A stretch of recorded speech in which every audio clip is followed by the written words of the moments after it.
Hello everyone, Earl Henderson, Primordial Defense. Thank you for watching. I have another Monday quarterback video for you. I'm going to play this video and talk about things that are going on to better explain what's going on and talk about things that I think that are being done right and or done wrong. This video is a couple years old, but I came across the Pasco Police Department's YouTube page, and they don't have a whole lot of videos on there, but they did have like maybe 6 or 8 officer-involved shooting videos, or these critical incident community briefing videos on there. So I'll be doing those videos that are on that channel, and this is the first one that was on there. And it's, like I said, it's a couple years old, but I cannot recall ever seeing it before. I haven't watched all of it. I just played a couple snippets here and there to see if it jarred my memory. And there was one scene in there that I watched, and I know if I had seen it before, I would have remembered it based off that scene, but or feel like I would. So I don't recognize it. So I don't think it's hit the normal rounds, so to speak, with some of the other channels out there that show these kind of videos. So I'm gonna be reviewing this video. Here we go.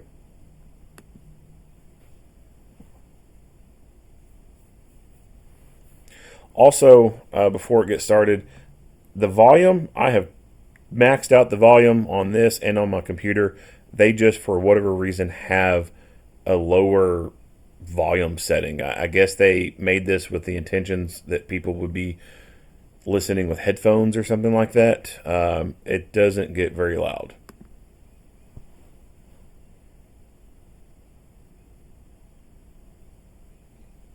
Hello, I'm Ken Roski, Chief of Police with the Pasco Police Department.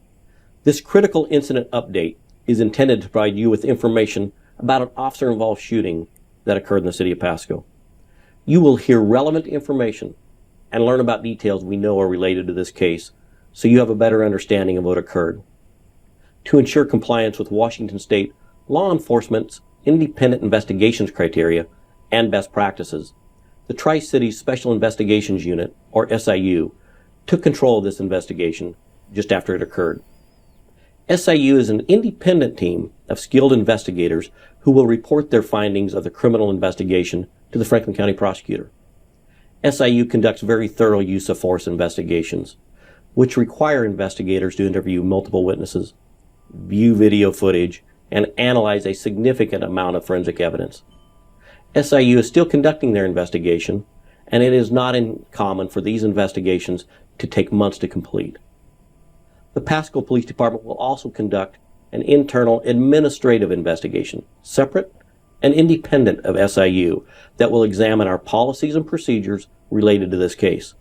They will report their findings to me. Our officers often respond to rapidly evolving dangerous situations, and an overwhelming majority of those incidents, the officers resolve them peacefully. When a police officer uses force to arrest a suspect or defend against an attack, it can be graphic and difficult to watch. The images and information you're about to see may be disturbing. Viewer discretion is advised, especially for young children and sensitive viewers. Hello, I am Sergeant Rigo Pernetta, the Public Information Officer of the Pasco Police Department. I'm going to give you a brief overview of an incident that occurred on December 14, 2019 at around 8 o'clock p.m. Officers were dispatched to the 2100 block of North 18th Drive for a theft report. The caller requested help with a family member who stole 2 cell phones. Prior to their arrival, officers received information that the suspect was still at the location and he was known to carry a pocket knife. The suspect was later identified as Alejandro Betancourt Mendoza. Dispatch Pasco Zone 2, a theft just occurred. Pasco 102. Pasco 102. This is a child caller advising that their uncle is stealing stuff out of their house. 2 phones that the RP has noticed, and he's refusing to give them back. And they're all still at the residence. Dispatch Pasco 102, units responding to the 18th Avenue theft. The RP is advising that he is currently outside in a vehicle, possibly translating for his parents. The male is still inside the house. Unknown weapons, but the male is known to have a pocket knife on him. Unknown HPD, possible narcotics. Pasco 9 to dispatch. The address will be North 18th Drive.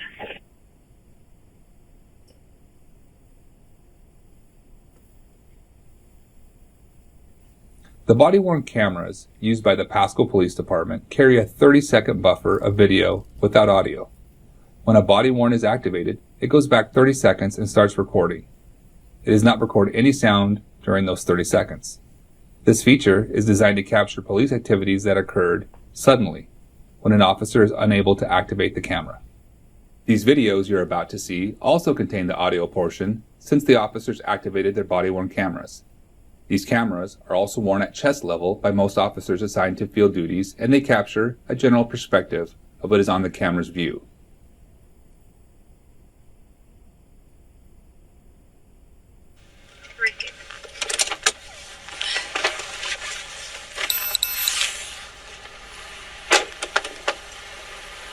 Someone just went inside.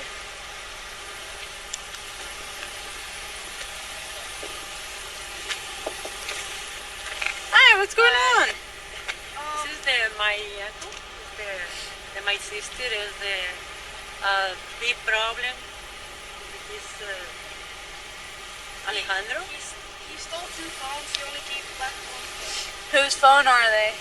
I think one of them My is his sister. brother's and one of them is his sister. Okay. Alright, give us a second.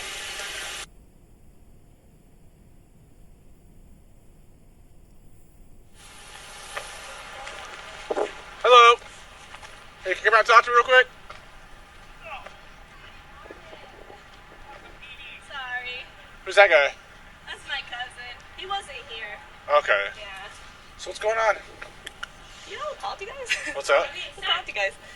There was this, we were just arguing. Whoever's in that car. So someone taking some phones or something like that, or Yeah. can I come in? Can I come in and talk to you? Yeah.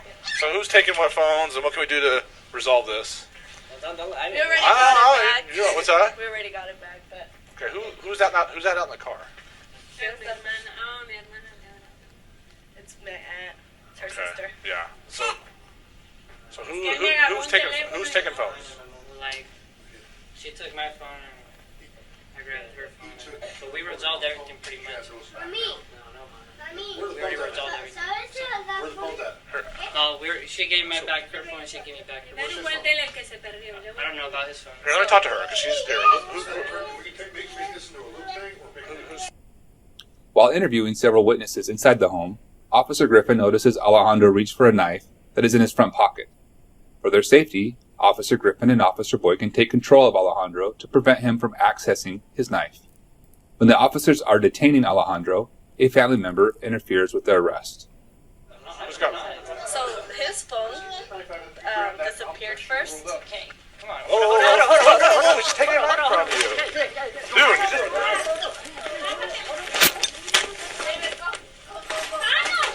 are you crazy, dude? What are you doing? What are you reaching for a knife for? You're reaching into my pocket. She can grab your knife off you, so you can't grab it. What are you doing? You're going into my pocket and my knife. That's against my rights. It's not against your rights. All right. Yes, it is. You can't just search my stuff. You can take your knife out of your pocket. You're gonna go in handcuffs. Do not resist. You understand? You're under arrest now. Why?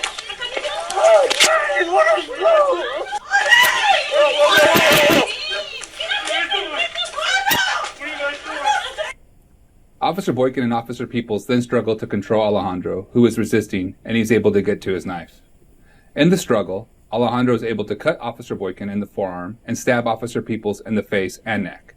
Officer Boykin draws his weapon and strikes Alejandro with gunfire, stopping the assault. Officers then immediately call for medics to come to the scene and render aid.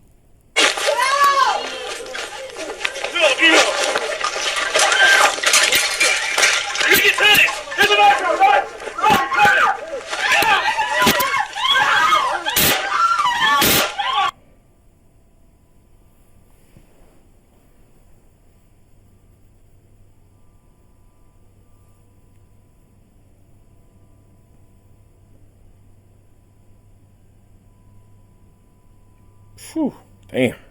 In the fucking face.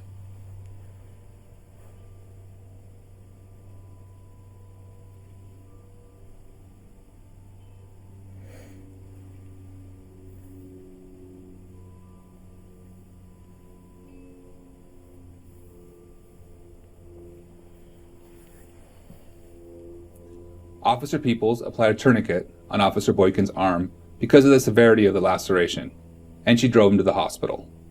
Officer Peoples was treated for the injuries she sustained to her face and neck. Officer Boykin's injury required surgery. You just go. Oh no, you're shot. You're stabbed. I know, we're both stabbed. Just go to Lord's. Hey, let them know we're going to Lord's. So this was the scene that I watched, and I was like, yeah, I think I would have remembered this. So let's back this up some. They go in, or they go to this call, they make contact with someone outside, and they go in, and I mean, they are, you know, they're as nice as can be, right? Like, they're not going in there like, what's up, motherfuckers, blah, blah, blah, blah, blah. Like, they're approaching this non-confrontational. Like, there's no reason why anyone could take what they're doing as like a sign of, you know, oh, they're being overly aggressive, yada, yada, yada. None of that bullshit. It sounds like it's a case of just immaturity, I guess you could say, with some of the people in the household. Like, someone took someone else's phone, I guess, as a way to piss them off, and then they took their phone away from them. But it sounds like the call itself, the way it was called in and then given out, it's a theft. You know, someone has stolen a phone. Like, there's a person inside the house stealing stuff. That's one of the unfortunate things when it comes to 911 calls, is that's all the police have to go on as far as information is who's calling it in. And it's just a presumed thing that whoever's calling this information is being honest. They're being truthful and telling you exactly how it's going on. Sometimes that's not the case. Sometimes people just flat out lie. They exaggerate. They make things bigger than what they are, make them out to be of what they're not to be. And almost right off the bat, like, based off, you know, it's a child calling it in. Now, when they say child, does it mean like a little 7-year-old? No, it's probably, you know, someone who's like 16 or 17, because some people will sadly consider 17-year-olds to be children when we all know they're not children. So my gut feeling is it sounds like some kind of stupid ass family domestic thing that doesn't really need police involvement. But the way it's been reported, there's theft going on, etc. The police have to go respond to this and talk to people and investigate what's going on. The guy, for whatever reason, wants to go down to his knife, and they see that as a, you know, potential deadly threat, and they want to go control that. So they're in the midst of investigating this. They've been, you know, they've allowed them into the home, etc. They see this knife. Is it illegal for someone to have a knife? No, it's not illegal for someone to have a knife. But due to what's going on, they've investigated that this case of a theft, potentially. The person who's involved in the theft, the one who's been taking stuff, is the person they're talking to. So in a sense, although they have not announced to him that he's being detained, I can guarantee if he decides that he wants to go, hey, you know what, I'm going to leave, I'm going to walk out this back door, he's not going to be free to walk out that back door, right? So you can almost say that this is like a Terry stop where they can detain and search at this point. Of course, when he goes to, or when they go to secure his arm that he's trying to reach for this knife, the fight is on. So why is this person going through all that trouble? Why are they doing all this extra, right? Are they just young and dumb and stupid, and they're so used to how the school system is, where no one goes hands-on, no one does anything, you can act like a little fucking brat all you want and nothing happens? Is that what's going on? Maybe, I don't know. Is there more to this person? Is there some prior criminal stuff that we don't know yet? Does he have a warrant? Does he have drugs on him? I don't know. Have not watched all the video, haven't, you know, figured out what's going on, but obviously something's going on for this guy to want to go for his knife and then continue to resist like that and then start stabbing them.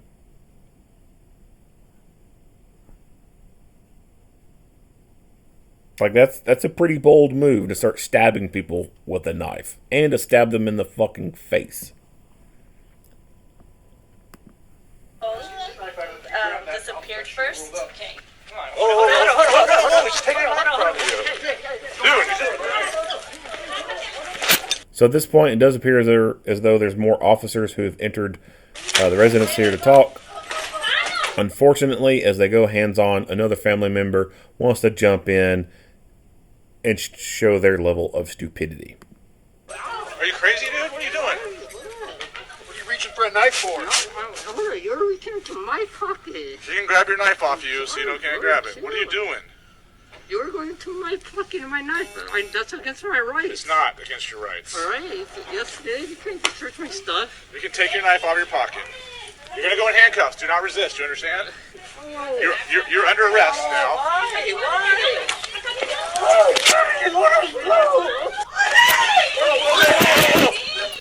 So me personally, that person should be charged with more than just if that state has some type of interfering with governmental operations, whatever. It doesn't even need to be that. They need to be charged for that attempted murder on that peace officer, because they created the situation that distracted these officers and had to pull officers off of this guy and gave him the opportunity to be able to do what he did. This person, this family member who wanted to jump in and be a little fucking Billy Badass, is just as responsible, is just as culpable for this act of attempted murder.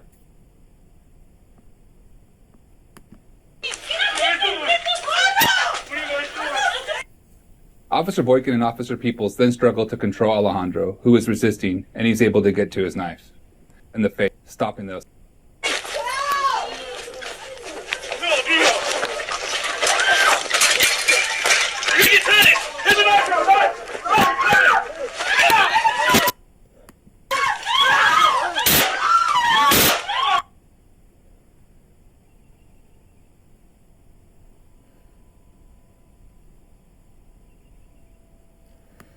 Man.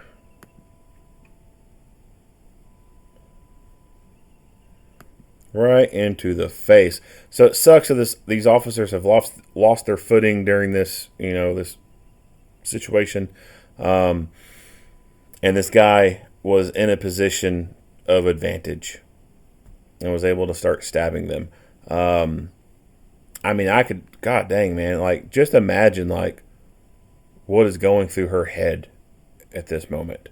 I mean, one, there's a knife partially going into her head, but she's front row seat to this. The knife is coming at her.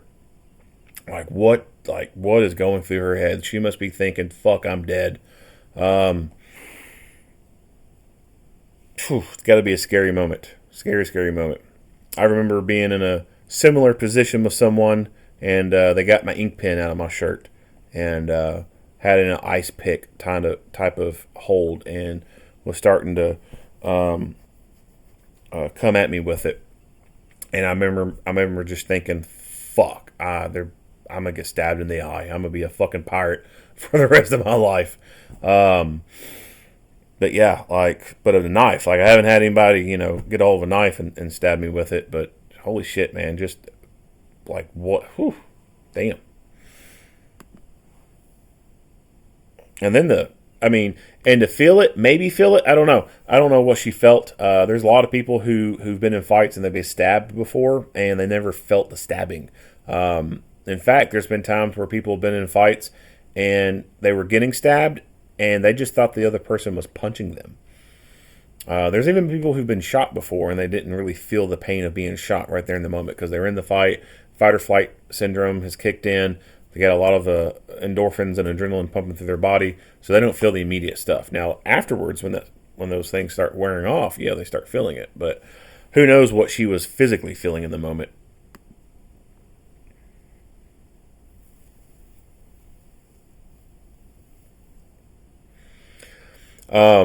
We don't get to see the shooting part very well. He's kind of, I guess, bladed, so I don't know if he just kind of reached in there and pointed the gun at the guy and fired into him. And we just don't get to see very well that angle. Go back into it. Handcuffs. Do not resist. You understand? who is resisting and forearm, and Alejandro come.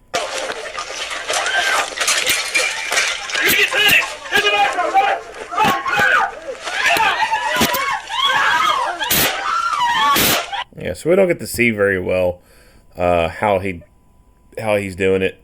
I'm assuming because the camera is facing this direction that he's kind of in a bladed kind of stance. He's kind of sideways and he's holding the gun one-handed. And also at this exact moment, we can't very clearly see the other officer when this happens, so I don't know. So in that moment, I don't know if she was able to back off a good distance to make that a clearer shot or not. I wish there was more visual to work off of. Something like that, where the bad guy is entangled with a good guy. That's where you get in close, because with a pistol, you're already at a disadvantage with a pistol. One is terminal ballistics suck. And then two, it's accuracy. Like, you're dealing with a very short barreled gun. It's like 4 inches on a barrel, right? The littlest amount of movement, just you holding the gun, especially one-handed. You hold that gun one-handed and you go to squeeze that trigger, depending on if you're left-handed, right-handed, whatever. You go to squeeze that trigger, that gun is going to move as you are pulling the trigger.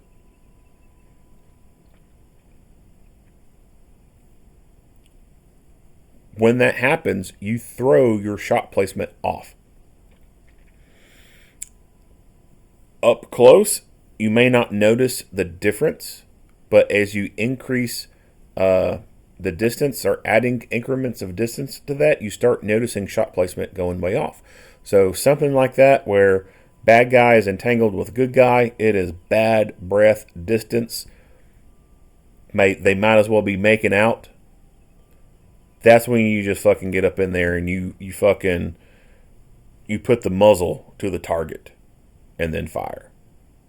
Reduce as much as you can any possibility of a round being missed.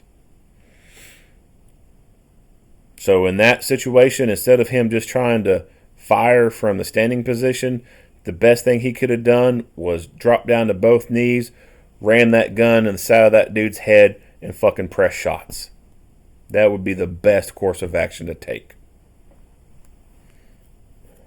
Stop the threat, and you significantly minimize any chances of missing and hitting the good guy. Because too many times in the course of history, good guys have been shot by good guys. Friendly fire is not friendly. And it's never a good day when good people die. It's even a worse day when good people die by the hands of other good people.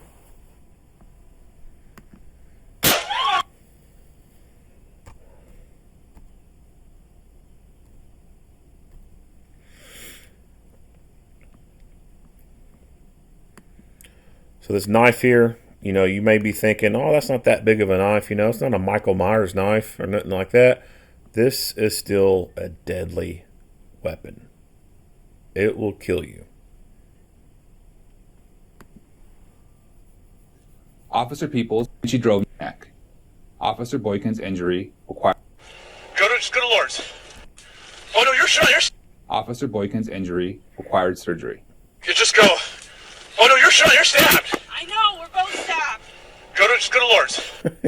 I know, we're both stabbed. And she's not even frantic or anything. So she's just about as cool as the other side of a pillow. I think she's a little bit more calm than him, actually. But they've been injured, and they have decided that instead of waiting for the ambulance, they're going to jump in that car and take off, which it can be a faster response. It can. But what is being done in the meantime during that drive? Is any type of medical care being rendered? So like I said, I get the idea that it is quicker to go by police car than wait for the ambulance to get there, them do their stuff, load you on stretcher, and then take you to the hospital. Right? But if there is no medical care being rendered to the person while in transit, you are essentially providing like 1930s level medical care at that point. When you think about pre-hospital medical care in the terms of like EMS, EMS, the way you know EMS today, the ambulances, that did not really take hold until really the 1970s. And if you can hear what sounds like an air raid alarm going off, that's going on right now with me. They're doing testing right now, so don't freak out thinking that your local tornado warning alarm's going off. But what you know of ambulance providers today was basically kind of, I want to say set in stone, but was kind of standardized in the 1970s. So before that, how was ambulance stuff done? Well, it was a lot different than what you see today. Way back in the day, it was the funeral home that would go out and pick people up. You know, like the scene of an accident somewhere. You would have, the police respond to it. You might have the fire department respond to it, but there was no ambulance service back then. They would, if it was like a car wreck and there was, people all jacked up in it and everything, the local funeral home would go out and they would pick those people up and they put them in the back of the damn hearse and take them to the hospital. And then if they, died by the time they got there, then I guess they just turned around and went back to the fucking funeral home with the body.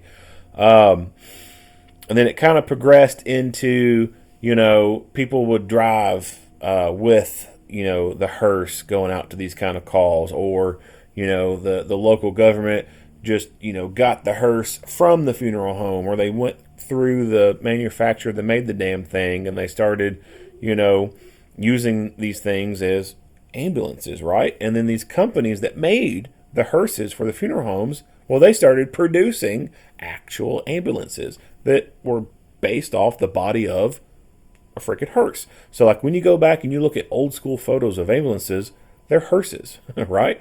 And then you start getting actual, trained, I guess you could call them medics back then, who would go out and they would be staffed in a vehicle like this, and that's where you start seeing how modern day EMS has evolved to.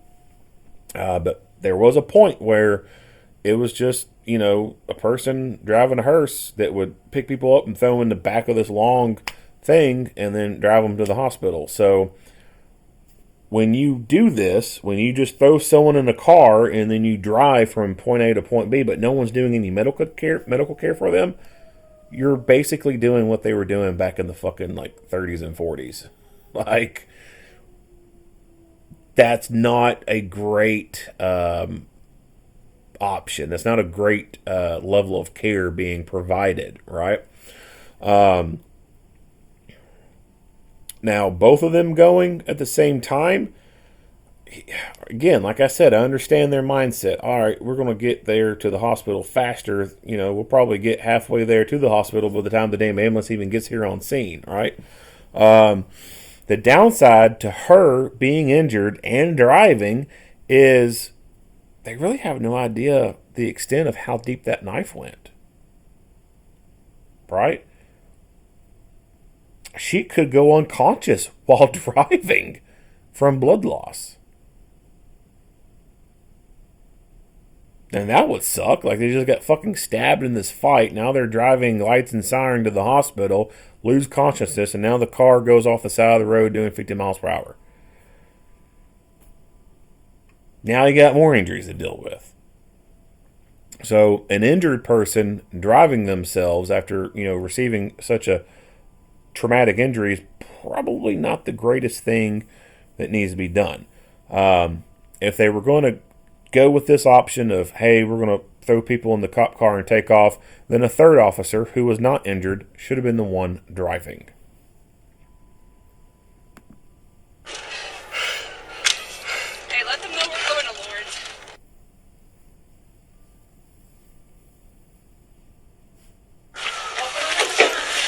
chest run. Here, switch to rubber. You're gonna start CPR. All right, so he's talking about switching his gloves out from, I guess, they're more of a cloth kind of material and going to rubber gloves. Anytime you're dealing with someone that has bodily fluids, you want your personal protective equipment, your proper personal protective equipment. Latex gloves, nitrile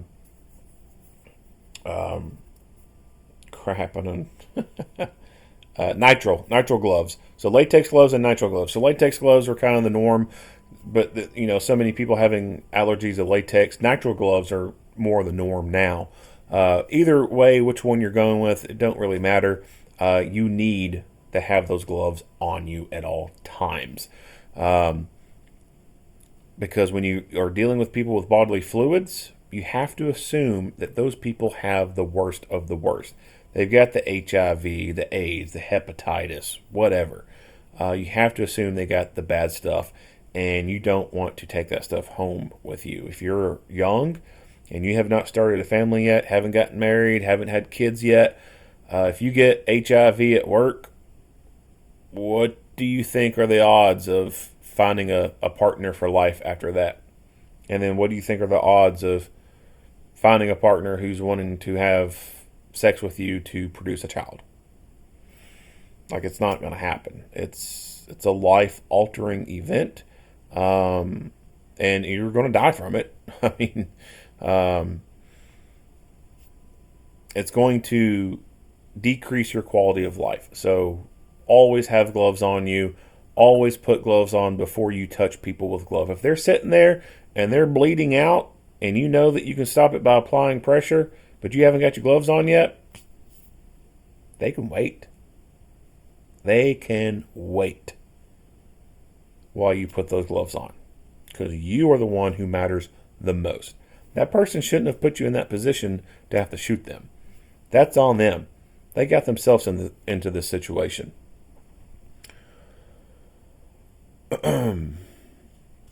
Medical equipment and medical training.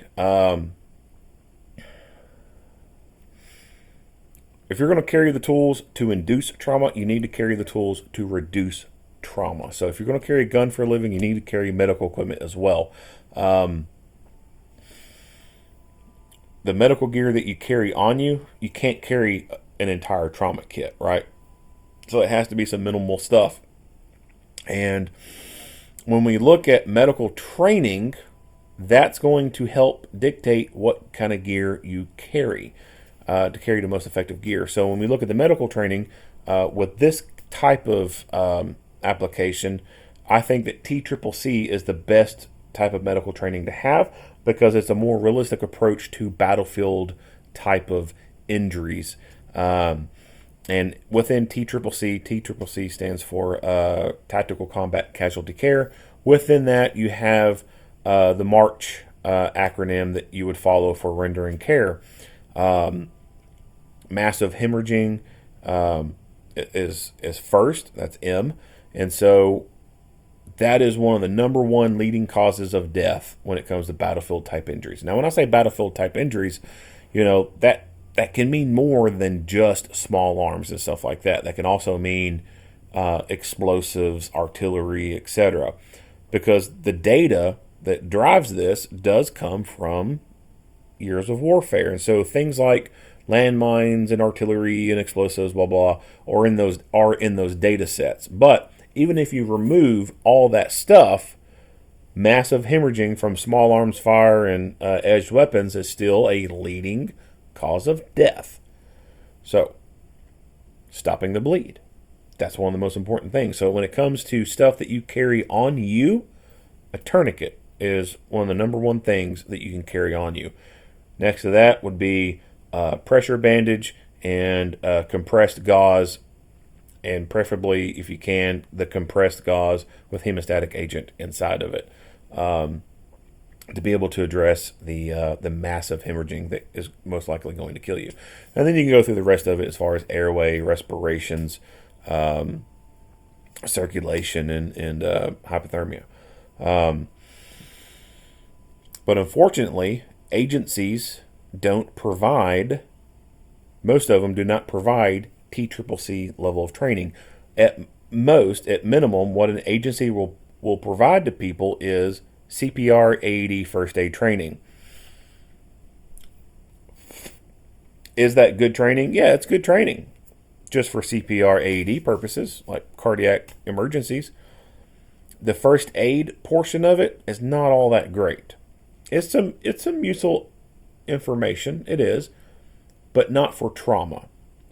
So the first aid portion of stuff that's in American Heart and American Red Cross is pretty bland, pretty basic stuff. It goes over environmental emergencies, how to treat someone with, heat injuries or winter injuries,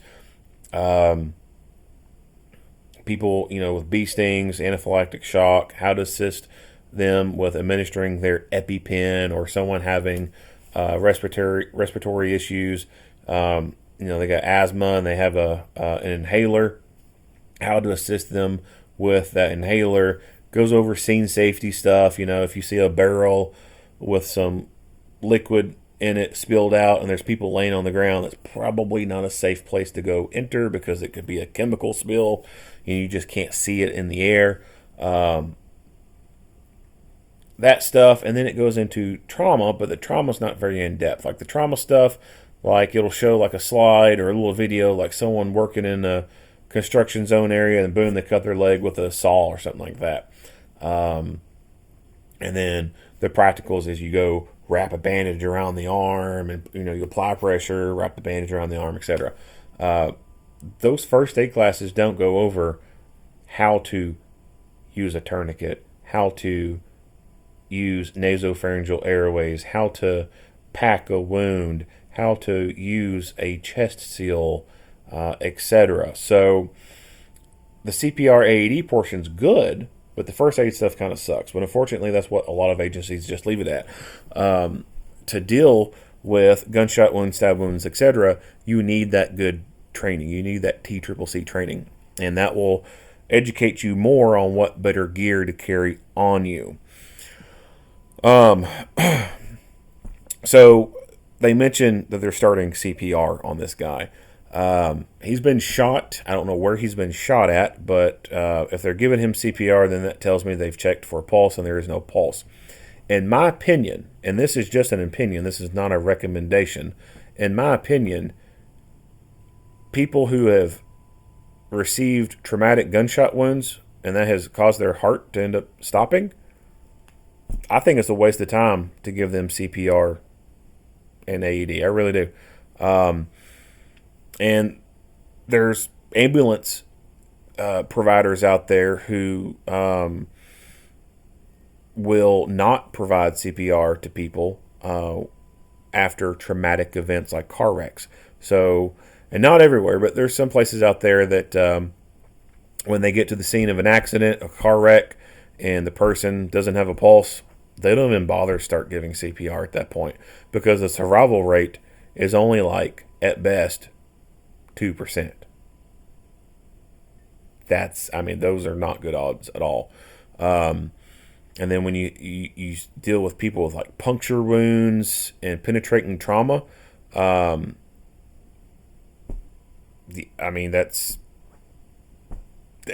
not good odds. Like you rarely ever be able to bring anybody back. So in my opinion, I think it's a waste of time. But police agencies do not fall under the control of a medical director like an ambulance service would. An ambulance service is operating under the direction of a physician. Like there's a doctor wherever you're at. Your ambulance provider, they're technically under the orders of a physician. Like they answer to some doctor, right? And that doctor can say that, hey, yeah, this is going to happen, this and this is going to happen. And in some areas, paramedics just don't work on people when their cardiac arrest is derived from a traumatic event like a car wreck. And some people will argue about that, and they're like, well, just because they've been in a car wreck doesn't mean they can't be brought back. Just because they've been in a car wreck doesn't mean the car wreck is what killed them. They could have had a heart attack, gone into cardiac arrest while driving and then the car just wrecked. And you can work on them and bring them back. Okay, yeah, sure, I can maybe understand that argument for a little bit, but that's assuming that you're able to get a response right then and there. Ambulance response times are like 7 minutes or so. That's a long time to go without any any respirations or chest compressions going on. If that person's been laying in that car for the whole 8 minutes and no one's done anything to them, and then the ambulance gets there and then they start to do CPR and try and hook them up to AED, they're long gone.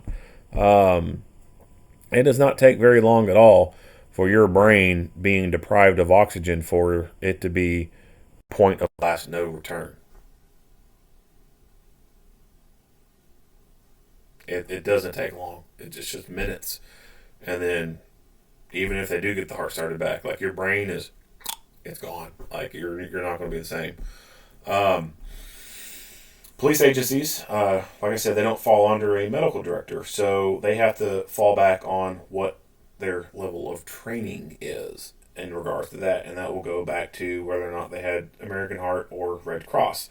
And in those curriculums, there is no mentioning of, well, if someone's been shot to death, you don't worry about doing CPR. The only time that you withhold doing CPR to someone is if the scene's not safe. Like if it's not safe, you don't go there to do it. Or there are obvious signs of death, such as they've been decapitated, fucking ripped in half. There are signs of rigor mortis, like they've been dead for a while, or like decomposition, something like that. Or you become so physically fatigued you cannot continue on. Those are the only ways that you don't provide CPR to someone. So agencies will have to, or police agencies will have to resort back to that level of training, because when it comes to a courtroom, that's what's going to be looked at. That's what's going to be analyzed and applied during the civil trial of what's going on. But like I said, I think there needs to be a little bit more realism there, and there should be stuff added to that curriculum that says, yeah, in the event that someone's received traumatic gunshot wounds and the heart stopped, like, you don't have to, because we all know it's a waste of time. Anyway, moving on.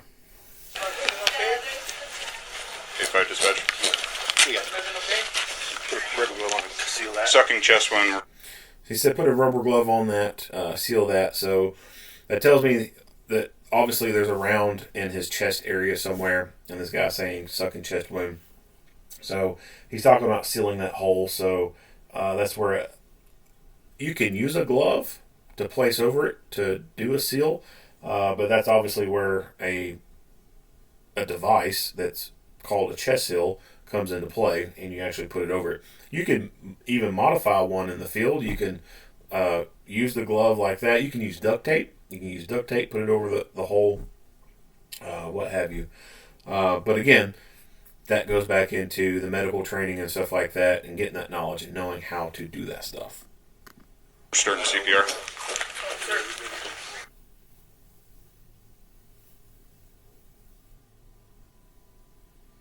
The Pasco Police Department believes key principles in maintaining public trust are preserving life, protecting our community, and ensuring... All right.